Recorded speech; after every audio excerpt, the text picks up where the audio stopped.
Live TV India और मैं आपके साथ जुनैद अंसारी और बातचीत करेंगे। हम बिहार में मौजूद हैं और बिहार की राजनीति क्या कहती है और राजनीति जिस तरीके से नीतीश कुमार ने योजनाएं खोल दी है, बहुत सारी योजनाएं दे रहे हैं इस टाइम, तो उसका असर जनता पे है, क्या मेन मुद्दे होंगे, तमाम लोग हमारे साथ इनसे बातचीत करेंगे। क्या नाम है आपका? हमारा नाम रंजीत कुमार हुआ जी। क्या लग रहा है जिस तरह इस बार बिहार चुनाव में क्या बड़े मुद्दे हैं? बिहार चुनाव में सबसे बड़ा मुद्दा बिहार में भ्रष्टाचार का मुद्दा है। यहाँ लालू जी के 9,000 करोड़ का घोटाला, नीतीश जी के 71,000 करोड़ का घोटाला है एनडीए का। ये तो घोटाले का आरोप तो प्रशांत किशोर लगातार लगा रहे हैं, क्या जनता में मानते हैं कि सही है वो? एकदम जनता मान रही है। इंदिरा आवास में 50,000, जातीय आवासीय में पैसा लग रहा है, सब कुछ कुत्ते के नाम से जातीय आवासीय बन रहा है। एक तरफ एसआईआर हुआ, दूसरी तरफ वोट चोरी का आरोप लग रहा है। इस बीच बिहार का चुनाव है तो जनता क्या सोच रही है? वोट चोरी का इसमें क्या बात है? इसमें जो दो जगह नाम है उसका नाम हटना चाहिए, एक जगह नाम है तो उसका नाम एकदम नहीं हटना चाहिए। और वोट चोरी, नोट चोरी, लोग दोनों आदमी तो एक ही है। वो एनडीए हो या महागठबंधन हो, दोनों भ्रष्टाचारी हैं। हाँ, दोनों एक दूसरे जो क्रिमिनल, जो बाहुबली पिछले बार आरजेडी से टिकट ले रहा है, इस बार उसी को एनडीए टिकट दे रही है। बाहुबलियों के दोनों पोषक हैं, तो क्या आम जनता के हितैषी नहीं है दोनों। तो इस बार क्या लग रहा है बिहार में फिर ऑप्शन क्या है? बिहार में एकदम बदलाव होगा। यहाँ ऑप्शन जनसुराज है, जनसुराज ऑप्शन है, एकदम जनसुराज की ओर लोग जा रहे हैं। और ऐसा है कि जब वोट की गिनती होगी तो समझ में सब सारे लोगों को आ जाएगा। बिल्कुल आरोप लगा रहे प्रशांत किशोर, आरोप लगा रहे हैं तेजस्वी यादव।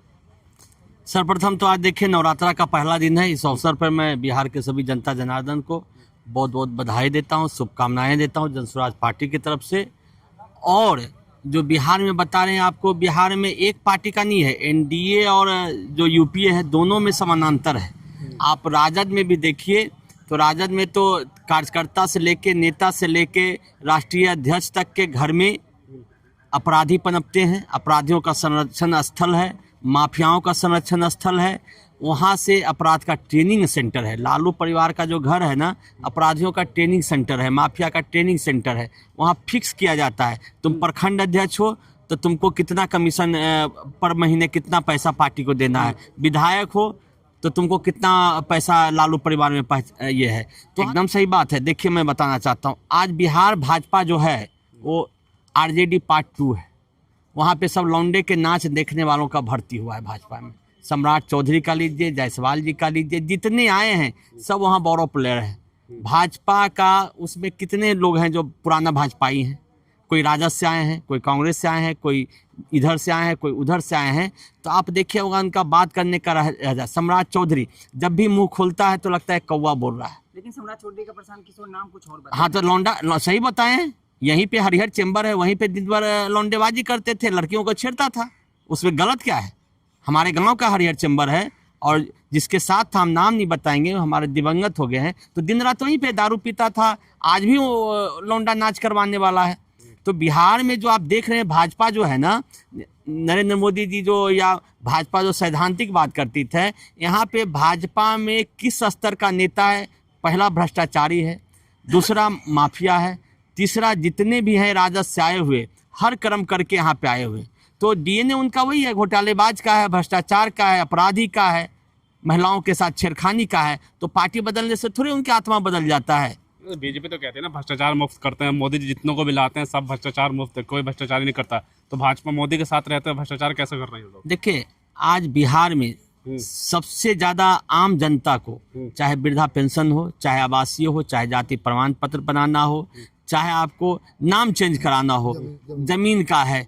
आज भ्रष्टाचार का उद्गम स्थल आपको जो दिखता है, जो प्रखंड कार्यालय है, ब्लॉक है, वो उद्गम स्थल है। सबसे शुरुआत वहीं से होता है, जहां एक बेचारी जो महिला हैं जिनको राशन में नाम कट जाता है, गलती से उनका नाम चेंज हो जाता है, उनको जाते आते अगर ईमानदारी से जाएंगे कराने तो उनका काम नहीं होगा, सालों लग जाएंगे। दलाल थ्रू जाते हैं तो 5,000 10,000 चढ़ावा देना पड़ता है। तो अब ऑप्शन क्या है फिर बिहार? ऑप्शन, अरे कहावत है कि ऑप्शन लालू जी थे 15 साल तो लोगों को लगता था कि हटने वाला है, बिहार की जनता हटाया।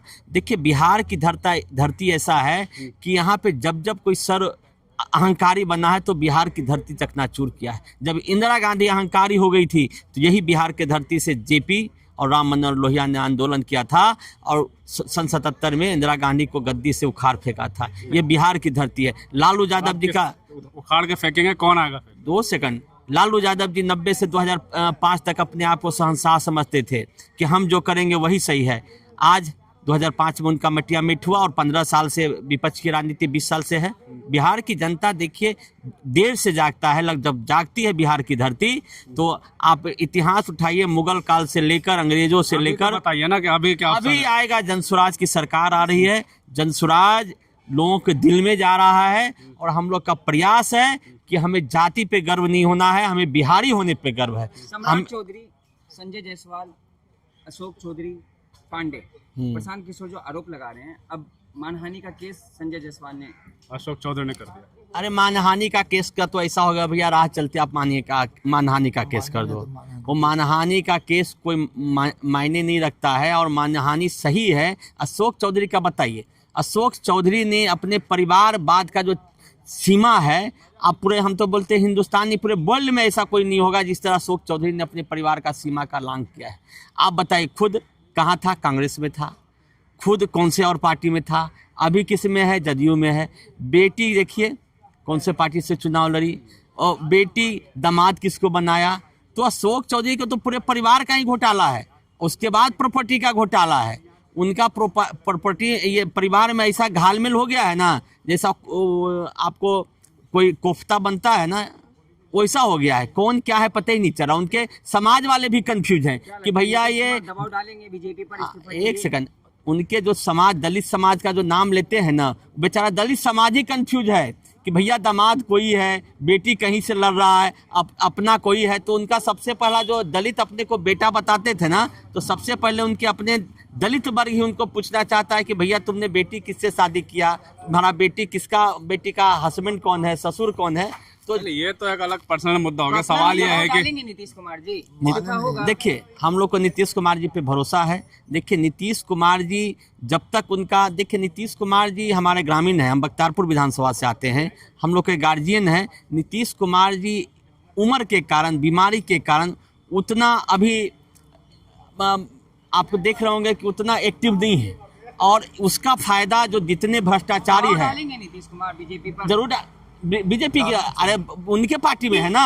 अशोक चौधरी बीजेपी में थोड़े है, अशोक चौधरी तो उनके पार्टी में है, उनके पार्टी के हिस्से से मंत्री है। सम्राट चौधरी हैं, पांडे जी हैं। अब वो देखिए, वो जदयू का है और वह है आखिरी अदालत जनता की अदालत होता है। कोई कोर्ट कचहरी से जनता, हम तो जनता की अदालत में जा रहे हैं और जनता की अदालत के सामने मालूम हो रहा है, जनता की अदालत के सामने आवाज़ उठा रहे हैं कि भैया आपके गरीबों के नाम पर दलित बनकर कि हम पिछड़े वर्ग से हैं, हम दलित वर्ग से हैं।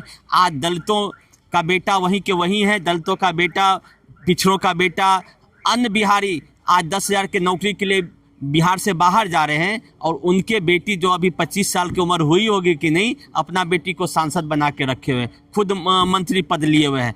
तो ये जो दिखावा का रामविलास पासवान जी का परिवार है, ये जो अपने नाम पे बिहारियों को ठगते आए हैं, तो बिहार की जनता हर वर्ग का भी जवाब देगा।